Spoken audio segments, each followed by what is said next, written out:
Florent Gel, bonjour. Bonjour. Vous êtes le responsable Afrique de la FIDH, la Fédération internationale des ligues des droits de l'homme.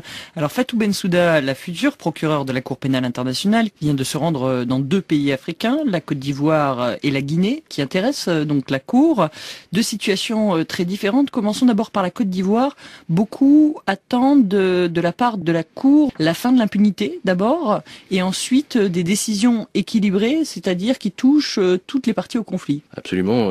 La situation en Côte d'Ivoire étant tellement polarisée, le président Alassane Ouattara ayant saisi la Cour pénale internationale en raison du fait qu'il considère que les plus hauts responsables des crimes commis pendant la crise post-électorale ne peuvent pas être jugés en Côte d'Ivoire compte tenu des tensions et des passions qui entoureraient ce procès et qui du coup ne rendraient pas un procès serein, a saisi la Cour pour faire ce travail. Alors évidemment, maintenant l'enjeu c'est que la Cour puisse travailler en toute indépendance et évidemment poursuivre tous les auteurs des crimes qui ont été commis. Et comme d'autres organisations, mais la FIDH a fait des enquêtes et a pu constater que des violations des droits de l'homme avaient été commises par toutes les parties au conflit. Donc on attend évidemment de la CPI qu'elle poursuive toutes les parties, y compris les FRCI et évidemment aussi certains miliciens et certains responsables de l'ancien régime. Est-ce que vous avez eu des propos rassurants de la part de Fatou Bensouda à ce propos? Oui, les enquêtes qui sont menées aujourd'hui sont menées dans les sens des 2 parties. Même si Laurent Gbagbo a été transféré devant la Cour pénale internationale, on espère que la prochaine arrestation ou le prochain transfèrement de quelqu'un, ça sera aussi de l'autre partie pour démontrer cette impartialité, parce que la justice, elle peut être impartiale, mais il faut qu'on montre aussi qu'elle soit impartiale. Ça, c'est le volet CPI,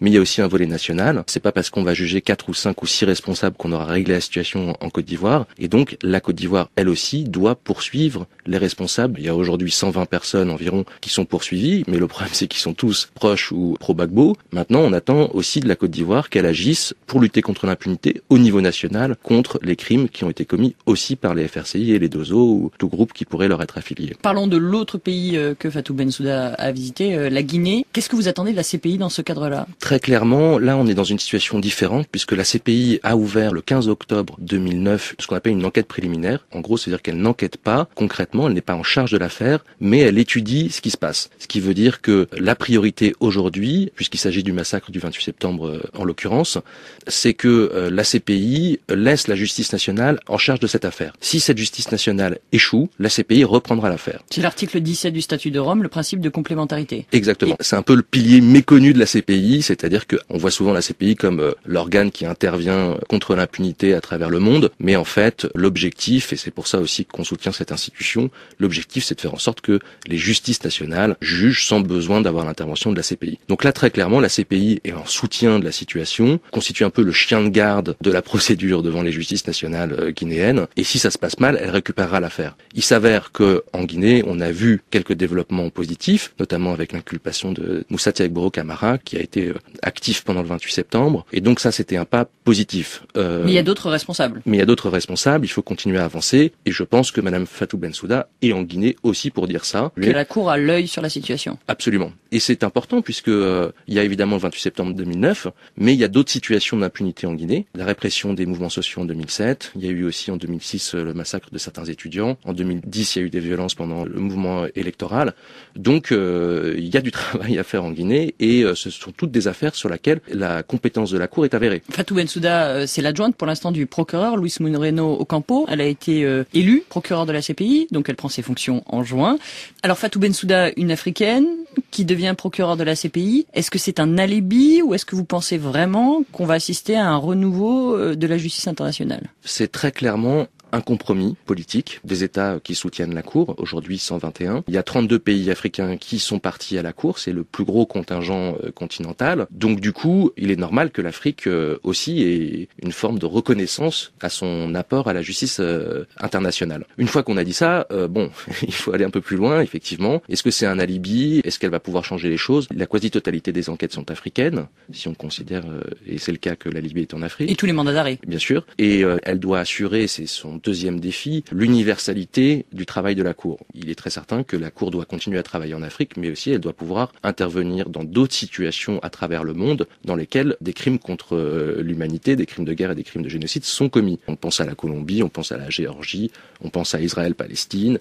Ce sont des situations qui sont sous analyse de la Cour pénale internationale. Ouvrir des enquêtes, si ça n'avance pas suffisamment dans ces pays, c'est aussi démontrer que la Cour ne s'intéresse pas que à l'Afrique Un dernier mot sur le Tchad. La FIDH vient de publier un rapport sur les événements de février 2008, 4 ans après. Est-ce que là, justement, vous parlez de la lutte contre l'impunité et que justement cette lutte est un peu plombée, ou en tout cas que l'impunité perdure. Est-ce que sur ces crimes-là, la CPI pourrait intervenir justement si la justice tchadienne ne fait pas le travail? Absolument. La Cour pénale internationale est compétente pour tous les crimes de sa nature, donc crimes internationaux, crimes de génocide, crimes contre l'humanité et crimes de guerre, qui se sont commis à partir du 1er juillet 2002, date d'entrée en vigueur de la Cour pénale internationale. Les événements dont on parle se sont déroulés en 2008, donc ça rentre dans le cadre. Les crimes dont on parle sont probablement qualifiables de crimes de guerre ou crimes contre l'humanité. Donc techniquement, oui, la CPI peut se saisir de cette affaire, d'autant plus que la condition supplémentaire, qui est que le Tchad est un État partie à la Cour pénale internationale, est remplie. Puisque le Tchad a ratifié le statut de Rome. Absolument.